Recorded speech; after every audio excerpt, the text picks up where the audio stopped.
ஜம் ஆன்மீக அன்பர்களுக்கு வணக்கம். பூஜையில் நைவேத்தியமாக வைக்கும் பிரசாதத்தை எப்போது எடுக்க வேண்டும்? வாருங்கள் பார்க்கலாம். வீட்டில் பூஜை செய்யும் போது நாம் சாதாரணமாக சமைத்த உணவை இறைவன் முன்பு வைத்துவிட்டு பிறகு எடுத்து நாம் சாப்பிட்டு விடுகிறோம்.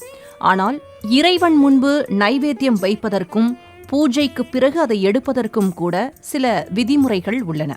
அதேபோல எடுத்த பிரசாதத்தை நாம் எப்போது சாப்பிட வேண்டும் என்பதற்கு கூட விதிமுறைகள் வகுக்கப்பட்டுள்ளன. இவற்றை நாம் சரியாக செய்யாத போது எதிர்மறை விளைவுகளை பெறுகிறோம் என்கிறார்கள் ஆன்மீக பெரியோர்கள். வீட்டில் சாதாரணமாக விளக்கேற்றி சுவாமி கும்பிடும் போது, பெரிய பூஜை ஏற்பாடாக செய்யும் போது ஏதாவது ஒரு நைவேத்தியம் படைத்து வழிபடுவது மிகவும் முக்கியமானதாகும். ஒவ்வொரு விசேஷ நாளின் போதும் அந்த நாளுக்குரிய மற்றும் அந்த தெய்வத்திற்கு உரிய உணவை நைவேத்தியமாக படைப்பது இந்துக்களின் வழிபாட்டு முறைகளிலும் ஒன்று. நைவேத்தியம் படைக்காமல் செய்யப்படும் பூஜை பூர்த்தியாகாது என்பது நம்பிக்கை. பாயசம், சர்க்கரை பொங்கல், புளியோதரை, சுண்டல் என பல வகையான உணவுகளை நாம் நைவேத்தியமாக படைப்பதுண்டு. எதுவும் முடியவில்லை என்றாலும் எளிமையாக பால், வாழைப்பழம், கற்கண்டு, பேரீச்சம்பழம், ஏன் தண்ணீர் போன்றவற்றை வைத்து கூட நைவேத்தியமாக படைத்தாவது பூஜை செய்ய வேண்டும். நாம் தெய்வங்களுக்கு நைவேத்தியமாக படைக்கும் உணவுகளில் உப்பு, காரம் சரிபார்ப்பது கிடையாது. அதேபோல வெங்காயம், பூண்டு சேர்க்கக்கூடாது. சாத்வீகமான உணவுகளை மட்டுமே நாம் படைக்க வேண்டும். சுவாமிக்கு நைவேத்தியம் படைப்பதில் எப்படி முறைகள் உண்டோ அதேபோல படைத்த நைவேத்தியத்தை பிரசாதமாக நாம் எடுப்பதற்கும் சில விதிமுறைகள் உள்ளன. இவற்றை முறையாக பின்பற்றாவிட்டால் கடவுளினுடைய கோபத்திற்கு நாம் ஆளாக வேண்டியிருக்கும் என்கிறார்கள். வெங்காயம், பூண்டு சேர்த்து செய்யப்பட்ட உணவுகளை ஒருபோதும் கடவுளுக்கு படைக்கக்கூடாது. அசைவ உணவுகளை எப்படி நைவேத்தியமாக படைப்பதை தவிர்க்க வேண்டுமோ அதேபோல காய்கறிகளில் காளான் போன்ற உணவுகளையும் கடவுளுக்கு படைக்கக்கூடாது. சாத்வீகமான உணவுகளை மட்டுமே பூஜையின் போது படைக்க வேண்டுமாம்.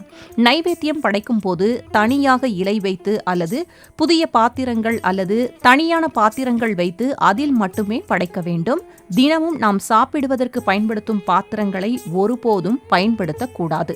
அதேபோல பிரசாதத்தை வெறும் தரையில் இலை அல்லது பாத்திரம் வைத்து படைக்கக்கூடாது. ஒரு சிறிய துணி விரித்து அல்லது சிறிய பலகையில் வைத்து படைக்க வேண்டுமாம். நைவேத்தியமாக படைக்கும் உணவுப் பொருளில் அனைத்தும் சரியாக இருக்கிறதா என சரிபார்க்க, சுவை பார்க்க கூடாது. புதிதாக சமைத்து சுத்தமான பாத்திரத்தில் வைத்தே நைவேத்தியம் படைக்க வேண்டும். உண்மையான அன்பு மற்றும் பக்தியுடன் நைவேத்தியம் படைக்க வேண்டும்.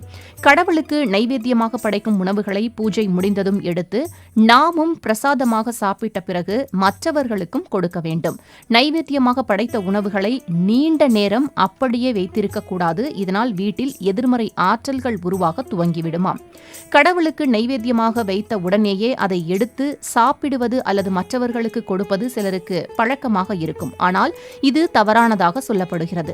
நைவேத்தியமாக படைத்த உணவுப் பொருள் கடவுளுக்கு முன்பாக 15 முதல் 30 நிமிடங்கள் வைக்க வேண்டும். அதேபோல் நைவேத்தியம் படைத்த பிறகு கடவுள் அதை சாப்பிடுவதாக நம்பப்படுவதால் ஒரு திரையிட்டு மூடிவிட வேண்டும். 30 நிமிடங்களுக்கு பிறகே திரையை விலக்கி இறைவனை வழிபட்ட பிறகு, அவர் உத்தரவை பெற்ற பிறகு அந்த உணவை எடுத்து நாமும் மற்றவர்களுக்கும் கொடுத்து உண்ண வேண்டும் என்கிறார்கள் ஆன்மீக பெரியோர்கள்.